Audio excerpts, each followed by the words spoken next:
توصیف نامی لڑکا جو لگ بھگ 25 سال کا ایک جوان تھا، جو اپنے کام کاج میں اتنا مصروف رہتا تھا کہ جیسے زمانے میں کام کاج کے علاوہ کچھ ہے ہی نہیں۔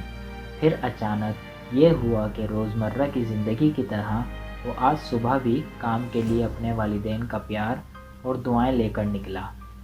یہ اس کی زندگی کا ایک بہترین لمحہ تھا کہ اس روز گاڑی پر بیٹھنے لگا تو اس کی نظر اچانک کھڑکی پر بیٹھی لڑکی پر پڑی۔ اسے دیکھتے ہی توصیف کی دھڑکنیں تیز ہو گئیں۔ وہ انتہائی ہی شریف اور سلجھی ہوئی لڑکی تھی اور کسی سوچ میں گم ایک معصوم بچے کی طرح چپ تھی۔ توصیف اسے روز دیکھتا اور دل ہی دل میں اس کے لیے کئی خواب سجائے ہوئے تھے۔ معمول کی طرح اس روز بھی توصیف بس اسٹاپ پر بس کا انتظار کر رہا تھا۔ وہ بہت خوش تھا۔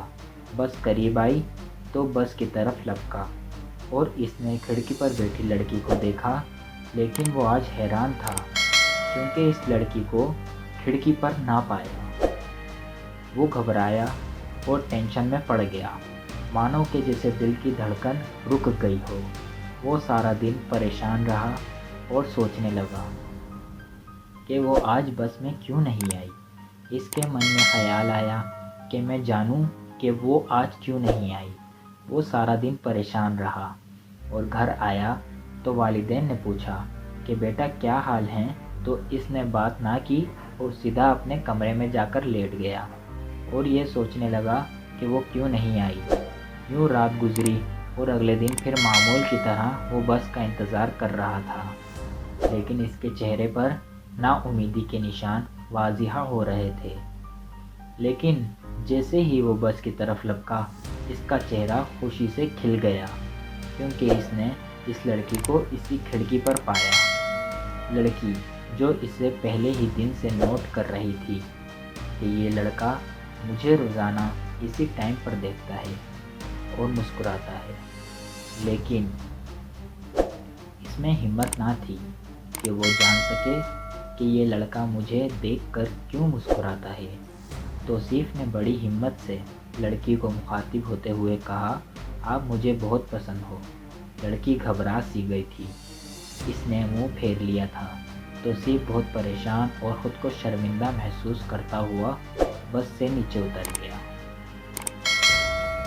اگلے روز اسی ٹائم جب لڑکی نے توصیف کو نہ دیکھا تو تھوڑی سی پریشان اور گھبرا گئی۔ یوں ہی کچھ وقت دن گزرتے گئے۔ توصیف ذہنی طور پر متاثر ہو گیا تھا۔ اچانک سفر کرتے وقت لڑکی کی نظر توصیف پر پڑی۔ وہ مسکرا اٹھی۔ اسے اس کے ماں باپ کے ساتھ دیکھ کر وہ خوف زدہ اور حیران تھی کہ نہ جانے ان کو کیا ہو گیا ہے۔ توصیف اس فکر میں مبتلا تھا کہ وہ لڑکی اس کے بارے میں کیا سوچتی ہوگی۔ اسے پتہ ہی نہیں تھا کہ وہ لڑکی بھی اس سے دل ہی دل میں چاہتی تھی۔ توصیف اپنے والدین کے ساتھ اسی شہر کے ایک نجی اسپتال میں گیا۔ یہاں وہ لڑکی کام کیا کرتی تھی۔ آخر کار ان میں دوستی ہو گئی۔ توصیف اب بہتر ہو رہا تھا۔ ان دونوں کے درمیان دوستی ہوئی۔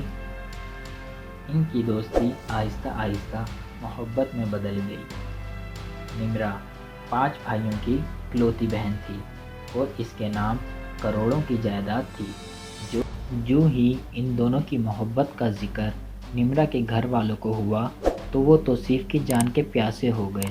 نمرا نے اپنے گھر والوں کو سمجھاتے ہوئے کہا کہ توصیف ایک نیک اور اچھا لڑکا ہے، لیکن یہ بات نمرا کے گھر والے نہ سمجھ سکے۔ توصیف اور نمرا کے درمیان جدائی کا موسم بگڑنے لگا۔ جدائی کے کالے بادل برسنے لگے۔ نمرا کے بھائی بہت ظالم تھے۔ انہوں نے توصیف کو بڑی بے رحمی سے قتل کر دیا۔ جب نمرا کو یہ بات پتہ چلی، نمرا بہت بیمار اور ذہنی طور پر متاثر ہو گئی اور کچھ دن کی ہی مہمان بن کر رہ گئی۔ آخر کار موت ہی اس کا مقدر بنی۔